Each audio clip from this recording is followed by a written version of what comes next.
స్థితులే. చంద్రుడి నుంచి అంత ఎక్కువ బలకరమైనటువంటి పరిస్థితులైతే రాబోవడం లేదు.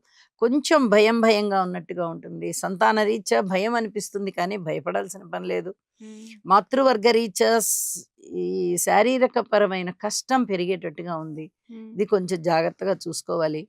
ఆ తర్వాత అన్నదమ్ముల యొక్క సహాయ సహకారాలు చాలా చాలా బాగున్నాయి. హ్మ్.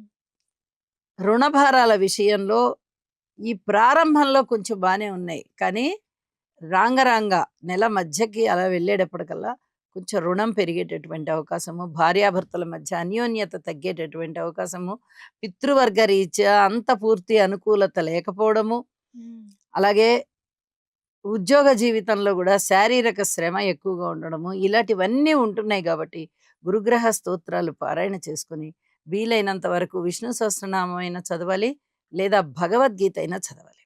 ఓకే. వీరికి అనుకూలమైనటువంటి పరిస్థితులుంటాయి ఈ నెలంతా గూడా. అమ్మ మరి ధనస్సు రాశి వారికి విద్యారంగంలో ఎలా ఉండబోతుంది? అర్ధాష్టమ శని జరుగుతోంది. హ్మ్.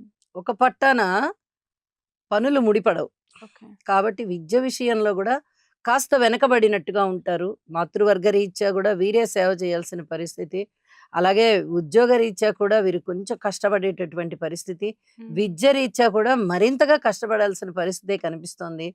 ఈ కష్టానికి ఇంకా ఎక్కువ కష్టపడక్కర్లేకుండా తక్కువ కష్టంతోనే ఆగాలి అంటే యోగా చేయడం వల్ల చాలా వరకు మెరుగైనటువంటి ఫలితాలుంటాయి. ఓకే. విద్యార్థులు తప్పనిసరిగా యోగా చేయండి. వీళ్ళు ఏదైనా పరిహారాలు చేస్తే బావుంటుందంటారా? గురుగ్రహానికి చెయ్యాలండి. గురువులకి చెయ్యాలి, తల్లిదండ్రులకి చెయ్యాలి, ఆశ్రమాలకి చెయ్యాలి, ఆలయాలకి చెయ్యాలి. హ్మ్. ఇలాగా ఒక పుణ్యప్రదమైనటువంటి స్థితిలో వీళ్ళు